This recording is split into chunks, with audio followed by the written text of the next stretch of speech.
আসসালামু আলাইকুম। আশা করি তোমরা সবাই খুব ভালো আছো। আমরা আজকে তোমাদের সামনে উপস্থাপন করছি ২০২৫ সালের এসএসসি পরীক্ষার যে রুটিনটা আছে সেটার ক্যালেন্ডার সেন্ট্রিক রুটিনটাকে আমরা সুন্দরভাবে তোমাদের সামনে উপস্থাপন করেছি।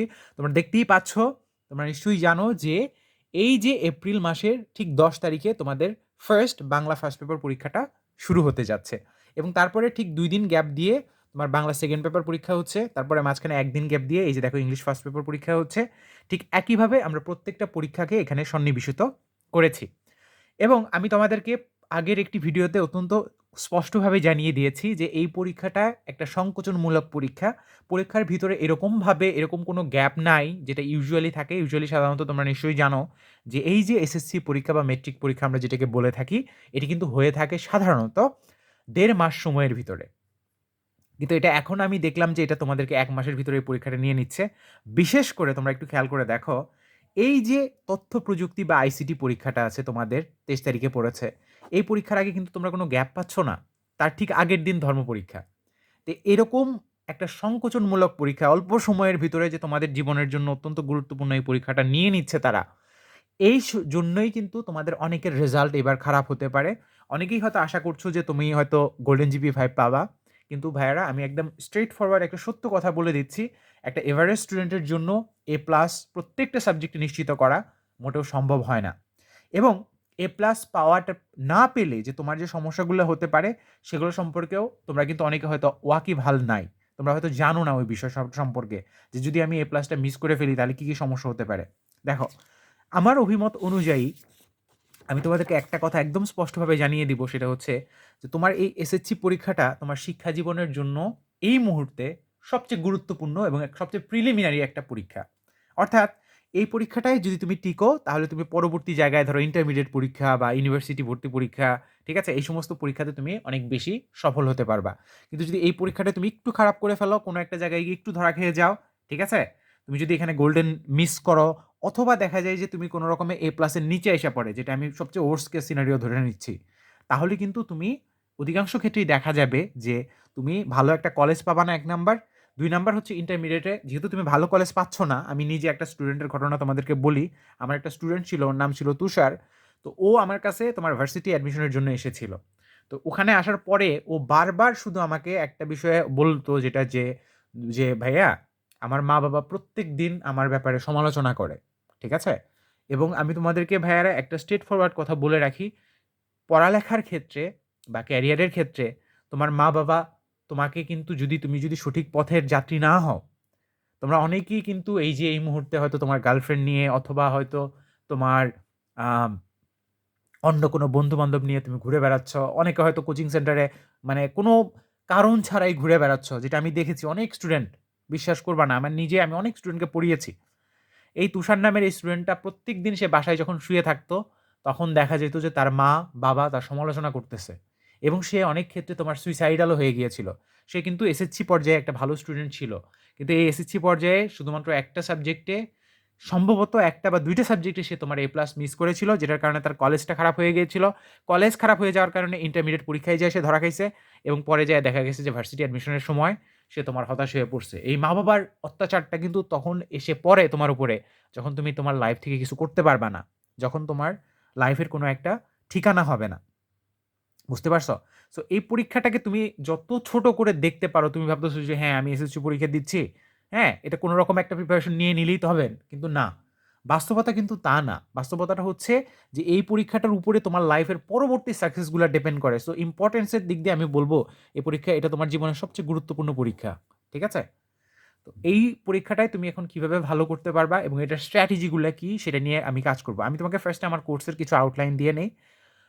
আমার সাথে WhatsApp এ তোমরা এই নাম্বারে যোগাযোগ করতে পারো। আমি এখানে একটা কোর্স যেটা করিয়ে থাকি সেটা হচ্ছে এক্সাম প্রিপারেশন এবং হল স্ট্র্যাটেজি কোর্স। এই কোর্সটা কি? চলো সেটা নিয়ে একটু আলোচনা করে ফেলি। দেখো, তোমরা পরীক্ষার হলে এই সাকসেসটা পেয়ে 100% নিশ্চিত করতে চাও। কিন্তু অধিকাংশ সময় তোমরা একটা জিনিস খেয়াল করবা, এই যে যখন তুমি এসএসসি পরীক্ষার জন্য পড়তেছো, অধিকাংশ সময়ই দেখা যায় যে পরীক্ষার ঠিক আগ মুহূর্তে গিয়ে তুমি কিন্তু যখন দেখো যে এখন যদি আমি না পড়ি তাহলে আমার পরীক্ষাটা একদমই খারাপ হয়ে যাবে। শুধুমাত্র সেই সময় গিয়ে কিন্তু তোমার সর্বাত্মক প্রচেষ্টা বা সবচেয়ে বেশি কষ্টটা করে থাকো। কিন্তু তুমি যদি রিয়েলি অনেক বেশি পরিমাণ সাকসেসফুল হতে চাও, তুমি যদি গোল্ডেন জিপিএ 5 পেতে চাও অথবা আমার মতো বোর্ড স্ট্যান্ড করতে চাও, তাহলে সেক্ষেত্রে তোমার কি লাগবে? তাহলে কিন্তু তোমাকে যে জিনিসটা লাগবে সেটা কিন্তু কনসিস্টেন্ট এফোর্ট লাগবে। অর্থাৎ এই যে তোমাদের ভিতর অনেকেরই একটা প্রবণতা এখন হয়ে গেছে যে আমি একটু পড়লেই তো হবে, তাই না? কিন্তু তুমি হয়তো নিজেও দেখতেছো, তুমি হয়তো পড়তে চাইতেছো কিন্তু অবচেতনভাবে, অর্থাৎ তোমার ব্রেন কিন্তু তোমার সাবকনশিয়াস মাইন্ড নিয়ন্ত্রণ করে। অবচেতনভাবে তুমি দেখতেছো যে না আমি পড়তে চাইতেছি কিন্তু পড়তে পারতেছি না। এই যে এই সমস্যাটা বা এই ধরনের যে সমস্যাগুলোর ভিতর দিয়ে তোমরা যাও, সেই সমস্যাগুলা থেকে তোমাদেরকে বাঁচানোর জন্যই আমি এখানে এক্সাম প্রিপারেশন এবং হল স্ট্র্যাটেজি নামে একটি কোর্স করিয়ে থাকি।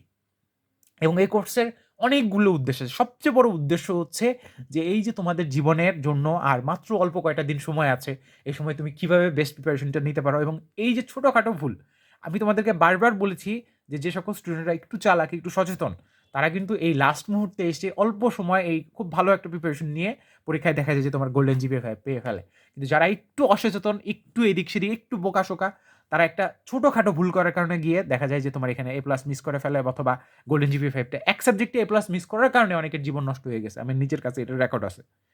এই যে তোমাদের লাইফে যাতে এরকম না হয়, সেটার জন্য আমি তোমাদের এখানে একটা ভালো গাইডলাইন তোমাদেরকে দিয়ে দেওয়ার চেষ্টা করব। আচ্ছা, এখন আমরা চলো ফার্স্টে রুটিনটাকে একটু অ্যানালাইসিস করি। আমি তোমাদেরকে যেটা বলেছি, দেখো এই রসায়ন পরীক্ষার আগে তোমাদের এখানে মাত্র 24 ঘন্টা সময় আছে, মানে একদিন সময় আছে। সাধারণত যে জিনিসটা দেখা যায়, তোমরা যদি এই এসএসসি পরীক্ষার রুটিনটার দিকে একটু খেয়াল করো, যে জিনিসটা তুমি বারবার দেখবা সেটা হচ্ছে যে একটা পরীক্ষা দিয়ে যখন তুমি আসছো, ধরো ফর এক্সাম্পল আমরা বলি এই যে বাংলা সেকেন্ড পেপার পরীক্ষাটা, ধরো তুমি পরীক্ষাটা দিয়ে তোমার বাসায় ফেরত এসেছ, ফেরত আসার পর তুমি কিন্তু ক্লান্ত, তো তোমার একটু রেস্ট নিতে হবে। ঠিক আছে, 2-3 ঘন্টা তুমি লিখে আসছো, তোমার রেস্ট নিতে হবে, তোমার খাওয়া দাওয়া করতে হবে। তারপরের দিনই যদি একটা এক্সাম থাকে, সেই পরীক্ষার জন্য কি তুমি প্রিপারেশন বা রিভিশন দিতে পারবা? অ্যান্সার কিন্তু হচ্ছে না। তো যেহেতু তুমি রিভিশনটা দিতে পারবা না, সেহেতু তোমাকে কি করতে হবে? তোমার অন্য কোনো ডিজাইন করতে হবে, ঠিক আছে? অথবা সেই দিন স্ট্রেস কম নিতে হবে, তাই না? তো এই ধরনের কিছু কাজ কিন্তু করতে হবে। কিন্তু দেখো, গ্যাপ যদি তোমার মাত্র একদিন থাকে, তখন কিন্তু তোমার প্রিপারেশনটা ওইভাবে ভালোভাবে নেওয়া হয়ে ওঠে না। সেই কারণে এরকম কন্ট্রাক্টরি বা সংকোচনমূলক যখন কোনো পরীক্ষা আমরা দেখি, তখন আমি কিন্তু সেটাকে ডিসকারেজ করি। আমার মনে হয় এই রুটিনটা ওনারা ঠিকভাবে করেন নাই। যারা ওই পরীক্ষাটা ডিজাইন করেছেন, ওনারা ইন্টেলিজেন্টভাবে, দেখো ফিজিক্সের আগে 3 দিন গ্যাপ দিয়েছেন, ঠিক আছে? এটা মোটামুটি, তুমি ফিজিক্স হয়তো যদি তোমার মোটামুটি ভালো কনসেপশন থাকে, তুমি এটাকে পুষিয়ে নিতে পারবা। কিন্তু রসায়নের তোমাদের দুর্বলতা থাকতে পারে। রসায়নে একটুর কারণে হয়তো তোমাদের অনেকের A+ মিস হয়ে যাবে। তো এই যে এই একটা সাবজেক্টে A+ মিস হয়ে যাওয়ার পরে তোমাদের যে ঝামেলার ভিতরে তোমরা পড়বা, সেই ঝামেলাগুলোয় যাতে না পড়ো, সেটার জন্যই আমরা এখানে এই কোর্স প্রোগ্রামগুলো ডিজাইন করেছি। সবার আগে তোমাকে একটা জিনিস বুঝতে হবে ভাইয়েরা, যে এই ধরনের এক্সামে যদি তুমি সফল হতে চাও, তোমার সবচেয়ে বেশি যে জিনিসটা দরকার সেটা হচ্ছে ফোকাস। ফোকাসটা কি? ফোকাসটা হচ্ছে যে দীর্ঘ সময় একটানা পড়তে পারার অ্যাবিলিটি, এবং এই জিনিসটাই আমি 100% গ্যারান্টি দিয়ে বললাম তোমাদের অধিকাংশেরই ভিতরে নাই। এই যে ধরো আমি আমার জীবনে এই বিভিন্ন বিশ্ববিদ্যালয়, প্রকৌশল বিশ্ববিদ্যালয়, ঠিক আছে? এবং সেই সাথে এই বোর্ড পরীক্ষাগুলোতে যে ভালো করেছি, এটার পিছনে সবচেয়ে বেশি যে জিনিসটা আমাকে হেল্প করেছে সেটা হচ্ছে আমার ফোকাসটা। এবং এই ফোকাসটা তোমাদেরকে অর্জন করতে হবে। You must acquire this focus. যদি তোমার এই ফোকাসটা না থাকে, তুমি হয়তো এই 1 নাম্বার 2 নাম্বারের কারণে গিয়ে দেখা যাবে যে তোমার একটা A+ মিস হয়ে যাবে, ঠিক আছে? এবং তোমার একটা গ্রেড ডাউন হয়ে যাবে। পরে দেখা যাবে তুমি ভালো কলেজ পাবা না। কলেজ না পাওয়ার কারণে তোমার ইন্টারমিডিয়েট পরীক্ষা খারাপ হবে।